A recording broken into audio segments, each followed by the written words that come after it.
Shalom.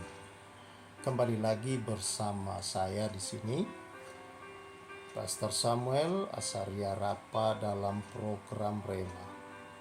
Saya berdoa senantiasa Bapak Ibu Saudara pendengar Rema senantiasa dalam keadaan yang sehat-sehat, baik-baik saja, sama seperti jiwa saudara yang selalu baik-baik saja. Mari kita akan merenungkan firman Tuhan bersama-sama dengan berdoa percaya Roh Kudus di dalam nama Tuhan Yesus Kristus adalah roh hikmat dan wahyu yang memberikan senantiasa pengertian mengenal Tuhan dengan baik dan benar dari setiap kebenarannya. Berfirmanlah Tuhan demi nama Tuhan Yesus Kristus. Amin. Saudara-saudara, kita sudah ada pada 2 Samuel pasal yang ke-7. Saya akan bacakan bagian-bagian firman Tuhan sampai kita akan merenungkannya bersama-sama. Janji Tuhan mengenai keluarga dan kerajaan Daud, dan juga ada doa syukur Daud, ya. Demikian firman Tuhan. Ketiga raja telah menetap di rumahnya dan Tuhan telah mengaruniakan keamanan kepadanya terhadap semua musuhnya di sekeliling.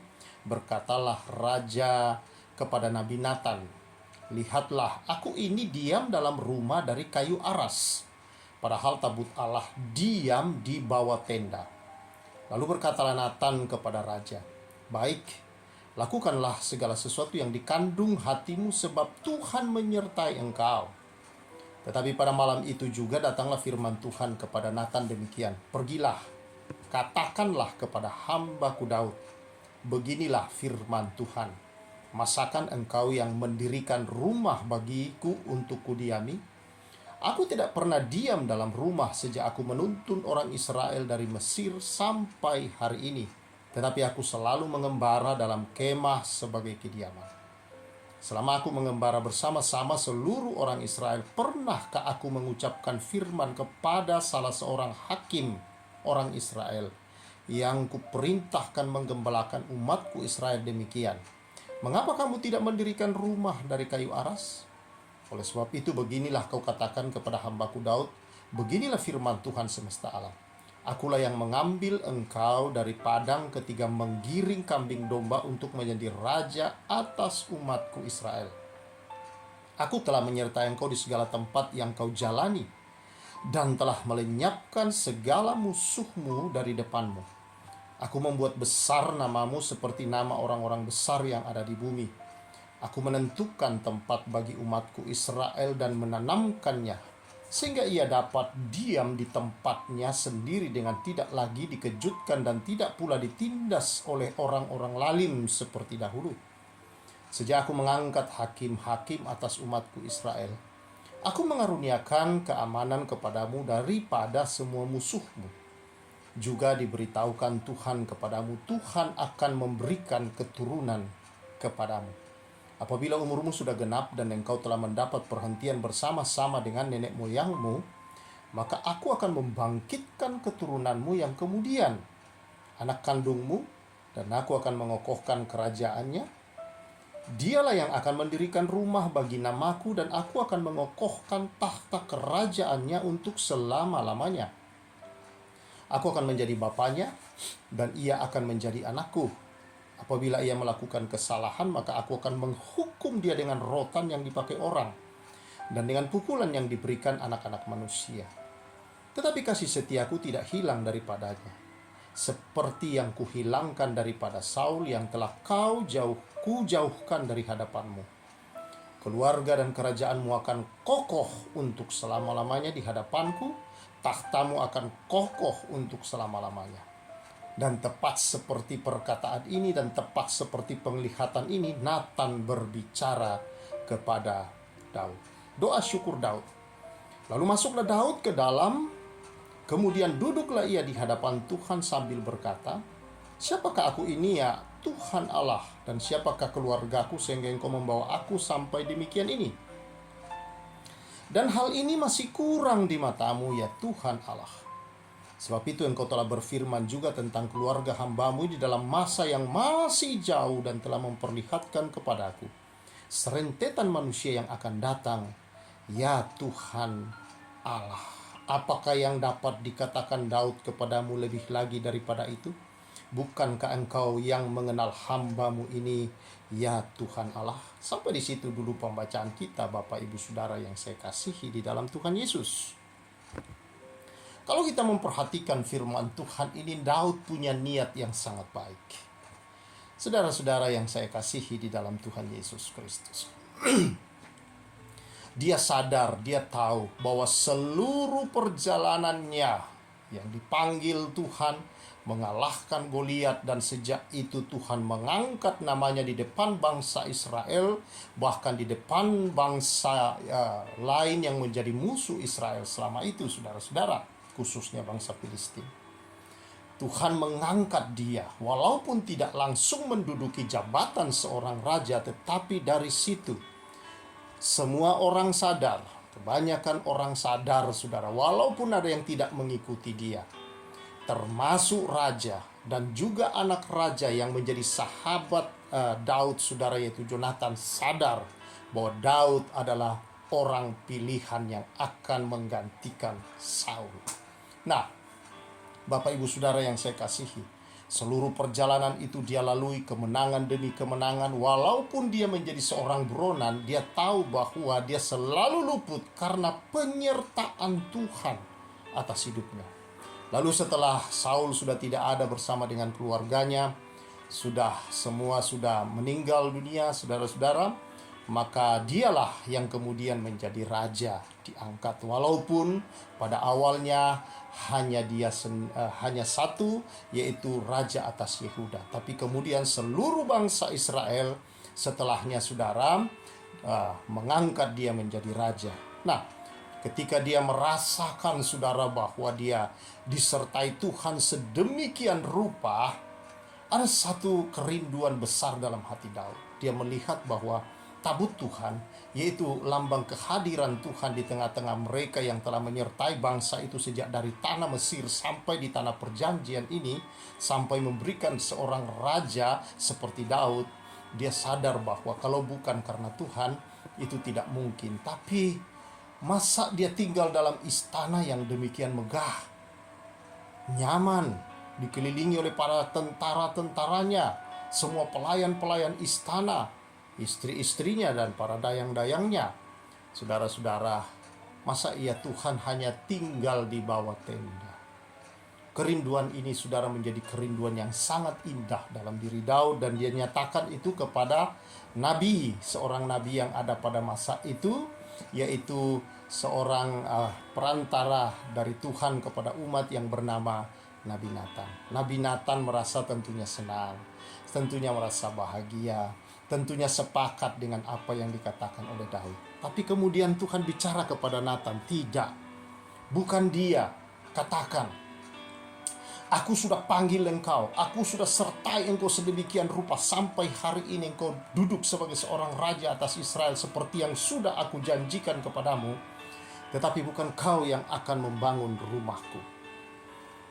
Pernahkah engkau melihat atau pernahkah engkau dengar para pemimpin-pemimpin itu bangsa Israel sejak dari dulu untuk kusuruh mendirikan rumah bagiku? Tidak, bukan. Aku tinggal di tenda-tenda. Nah, saudara yang saya kasih dalam Tuhan Yesus, lalu Tuhan berjanji bahwa baiklah, kerinduanmu itu akan kugenapi, tapi bukan kau. Aku akan berikan keturunanmu, kerajaanmu akan kokoh dan tidak akan tergoyahkan. Walaupun anakmu melakukan kesalahan, seorang anakmu akan kududukkan sebagai seorang raja. Dialah yang akan membangun. Kalaupun dia berbuat salah, aku akan menghukum, tapi kasih setiaku tidak meninggalkan kerajaanmu dan keturunanmu. Saudara-saudara, satu ikatan perjanjian yang kuat sekali dari Tuhan. Tuhan nyatakan sesuatu yang indah ke dalam hidup Daud, saudara-saudara. Nah, di sini kita melihat bahwa Tuhan kita, saudara, Tuhan yang luar biasa ini, Tuhan yang dahsyat, adalah Tuhan yang suka memberi. Dia datang untuk memberi kepada Daud. Inilah yang dilakukan Tuhan terhadap kita. Dia bukan Allah yang menuntut. Dia bukan Allah yang berharap kita membalas kebaikan-kebaikannya, saudara-saudara.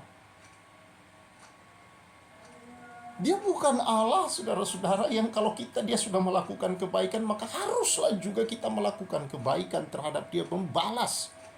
Dengan apa saudara mau membalas kebaikan yang dia berikan kepada engkau? Tidak akan pernah seluruh nyawa kita berikan. Kalaupun kita punya dunia ini, saudara, dan kita berikan kepada dia, itu tidak sebanding dengan apa yang dia berikan. Karena dunia dan diri kita adalah milik dia sendiri. Tidak ada yang bisa kita lakukan, saudara, untuk menyenangkan hati Tuhan. Tuhan sudah senang. Dia sumber kesenangan, dia sumber kebahagiaan. Dan karena dia miliki semua itu, inilah ingin dia bagi ke dalam kehidupan manusia yang dia pilih, yang dia panggil, yang percaya kepadanya. Sayang sekali, saudara-saudara yang saya kasihi di dalam Tuhan Yesus Kristus, bahwa banyak manusia berpikir Allah itu seperti yang dia pikirkan. Allah itu adalah Allah yang selalu harus disogok lalu dia melakukan sesuatu terhadap kita. Tidak. Dia justru karena terlebih dahulu telah melakukan segala sesuatu terhadap kita. Maka apa yang kita lakukan sekarang, apa yang kita kerjakan sekarang dalam kekudusan, dalam kebenaran, karena dia telah menguduskan dan membenarkan kita. Karena dia yang melayakkan kita, dia yang memberikan yang terbaik buat kita, maka kita, saudara, bukan mengembalikan semua kepadanya, karena dia tidak butuh apa-apa dari kita. Yang kita lakukan ini semua hanyalah karena memang itulah yang terjadi dalam diri kita, style kita, hidup kita yang baru, saudara-saudara. Maka kita bergerak secara rohani, tidak lagi dengan kedagingan, tidak lagi dengan keinginan kita sendiri, tetapi kita bekerja, berkarya, bergerak dalam segenap kepenuhan Allah atas kehidupan kita ini. Karena itu, saudara yang saya kasihi di dalam Tuhan Yesus Kristus, kita bersyukur. Satu sisi kita melihat Allah kita di sini, Allah yang baik. Dia tetap baik, dia sangat baik. Dia tidak bisa berubah dalam kasih setia atau kebaikannya terhadap hidup kita. Nah, itu hal yang kita lihat tentang sisi Allah, saudara-saudara. Mari kita melihat, saudara-saudara, dari sisi Daud. Ketika dia punya kerinduan yang besar, saudara-saudara, melakukan sesuatu, lalu ditolak. Kita berbicara dari sisi penolakan. Bagaimana kalau saudara memerlukan, memohon sesuatu, menyatakan sesuatu, karena saudara merasa bahwa inilah yang ingin saudara lakukan yang terbaik, tapi kemudian itu ditolak. Apa yang bisa saudara rasakan? Ada dua hal yang terjadi ketika orang mengalami penolakan, saudara. Yang pertama, orang itu bisa memberontak. Dia akan protes habis-habisan, saudara-saudara, atas apa yang terjadi terhadap dia. Yang kedua, saudara-saudara, orang itu bisa kecewa, merasa putus asa, hilang pengharapan, pahit, saudara, marah di dalam dirinya. Karena apa? Karena dia ditolak. Ini yang banyak terjadi ketika seseorang mengalami penolakan dalam hidup, dalam hal apa saja dia bisa berontak. Tetapi banyak yang terjadi, saudara, orang yang mengalami penolakan dalam hidup adalah pahit, kecewa, saudara, marah dalam diri yang tersimpan, dendam bisa terjadi akibat tertolak, dan itu bisa muncul di kemudian hari untuk membalaskan dendam-dendam itu, mungkin bukan kepada yang membuat dia tertolak, tetapi akibat dari penolakan itu terjadi kepada sekeliling orang-orang yang dipimpinnya atau keluarganya atau siapa yang bisa dia sakiti akibat daripada hal yang tersimpan lama. Bagaimana kita keluar dari rasa penolakan, saudara-saudara? Yang kita bisa pelajari dari sini. Yang pertama, saudara-saudara, yang kita lihat adalah kalau kita tidak dijawab sesuai dengan permintaan atau harapan, saudara, itu bukan berarti Tuhan tidak cinta, bukan berarti Tuhan tidak sayang, bukan berarti saudara-saudara tidak mendengar akan permohonan permintaan kita. Tapi Tuhan tahu satu waktu yang tepat, Yang kedua, Tuhan menyediakan yang lebih baik dari apa yang saudara pikirkan dan doakan. Tuhan ingin melakukan yang jauh lebih besar daripada itu, saudara-saudara. Yang kita lihat kemudian bahwa benar, Salomo, saudara, dipakai oleh Tuhan jauh lebih agung daripada Daud. Dia membawa kedamaian, kejayaannya, saudara. Tidak ada lagi raja dikatakan seperti dia, baik sebelum dan sesudah dia, saudara-saudara. Akan hikmat, akan kekayaan, akan segala hal, saudara, yang ada padanya. Dia begitu luar biasa. Dan itu adalah janji Allah terhadap Daud. Nah, saudara-saudara yang saya kasihi dalam Tuhan Yesus Kristus. Yang kedua, bagaimana supaya kita tidak menjadi pahit dalam hidup ini ketika kita ditolak atau merasa bahwa kita diabaikan atau tidak diterima permintaan kita, saudara-saudara. Inilah yang dilakukan oleh Daud, saudara. Ketika Nabi Nathan menyampaikan firman Tuhan kepadanya bahwa bukan kau, Tuhan tidak inginkan kau membangun. Maka yang dilakukan oleh Raja Daud mulai dari ayat 18 sampai kepada ayat yang terakhir, saudara-saudara, di ayat yang ke-29, saudara akan membaca doa syukur. Sujud, Daud datang sujud bersyukur. Bukan masalah kita menerima, saudara. Bukan, saudara, masalah kita mendapat jawaban atas hidup ini. Kebahagiaan ada di dalam ketika kita memiliki rasa syukur kepada Allah atas kehidupan ini. Orang yang mengeluh, saudara, orang yang selalu penuh dengan berbagai keluhan, iri hati dan sebagainya, adalah orang-orang yang akan menderita dalam hidupnya kalau demikian. Tapi orang yang bersyukur adalah orang yang percaya bahwa Allah tahu yang lebih baik, Allah Maha Kuasa, dan Allah juga adalah Allah kasih. Maka dia sanggup dalam kasihnya dan kuasanya, dia sanggup melakukan jauh lebih besar, lebih banyak, lebih indah daripada yang kita pikirkan dan yang kita doakan. Karena itu, saudara, ketika kita bersyukur, artinya kita mempercayai persediaan Allah atas hidup kita. Kita mempercayai kemahakuasaan dan kasih Allah untuk melakukan yang lebih baik daripada yang kita pikirkan dan doakan. Ketika kita hidup dalam syukur, kita mempercayai Allah, kita tidak melakukan kesalahan ke dalam hidup kita. Ketika kita bersyukur, saudara-saudara, kita mempercayai bahwa Allah kita, saudara, tidak melakukan yang jahat dan merancang yang tidak baik. Ketika kita hidup bersyukur, saudara, kita mempercayai bahwa Allah selalu melakukan yang lebih baik dan benar, kudus, dan yang menjadi berkat. Bukan hanya di waktu sekarang, tetapi juga untuk masa yang akan datang. Itulah yang Daud katakan di dalam doa syukurnya, saudara-saudara. Bahwa siapakah aku dan keluargaku, bukan hanya waktu sekarang ya Tuhan, tapi Engkau menyatakan hal-hal yang di kemudian hari. Bahwa ternyata keturunan yang dimaksudkan Tuhan bukan hanya berbicara tentang Absalom, tentang Salomo, saudara. Tetapi Tuhan sedang berbicara seorang keturunannya dia yang akan menjadi berkat bagi seluruh bangsa-bangsa.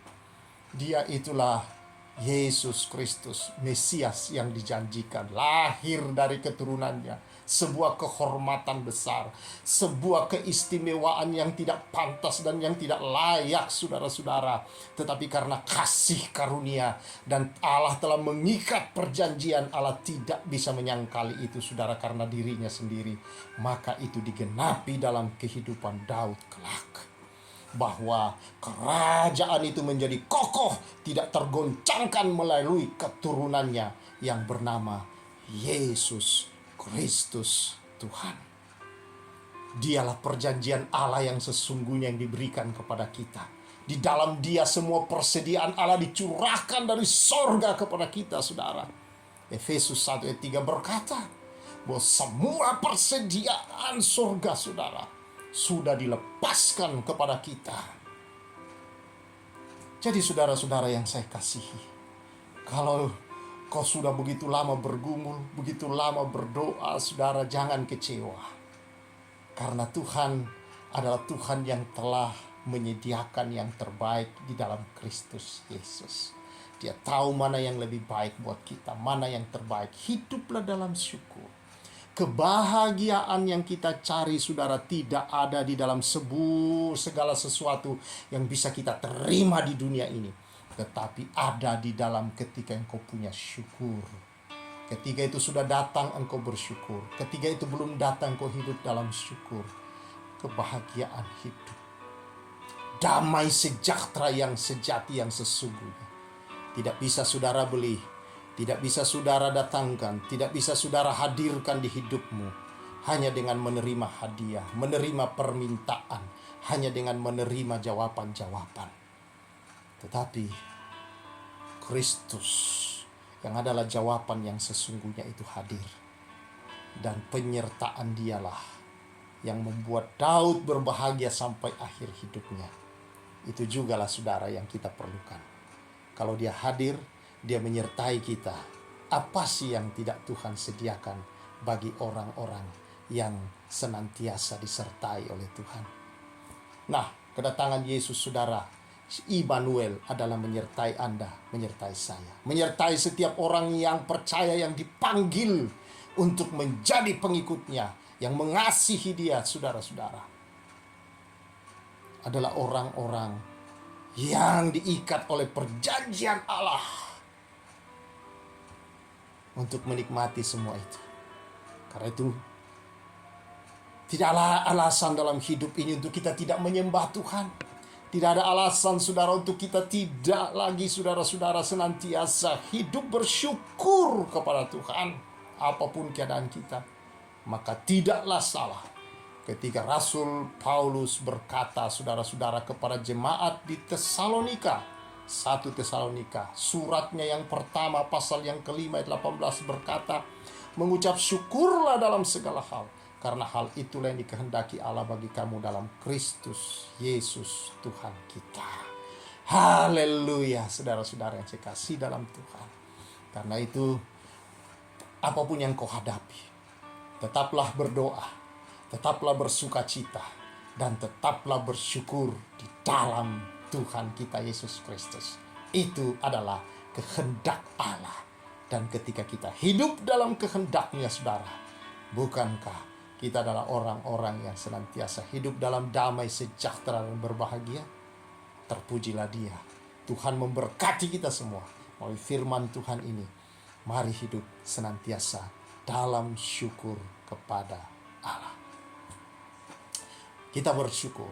Terima kasih Tuhan. Mungkin ada banyak di antara anak-anakmu yang lama bergumul, berdoa, dan belum mendapatkan jawaban. Biarlah tidak kehilangan sukacita, kebahagiaan, dan syukur ya Tuhan. Karena kami tahu, Tuhan tahu yang terbaik. Bukan berarti Tuhan tidak mendengar kami. Tuhan telah menyediakan yang terbaik. Dan kebahagiaan ada di dalam setiap syukur yang kami naikkan, di setiap situasi dan keadaan di dalam penantian kami Tuhan. Terima kasih, terpujilah Engkau, berkat-Mu atas umat-Mu. Demi nama Tuhan Yesus Kristus. Haleluya. Amin. Kiranya kebenaran ini menyertai kita senantiasa. Kita terus berjalan dalam doa, bersyukur, bersukacita senantiasa di dalam Tuhan kita Yesus Kristus. Saya Pastor Samuel menyampaikan salam restorasi.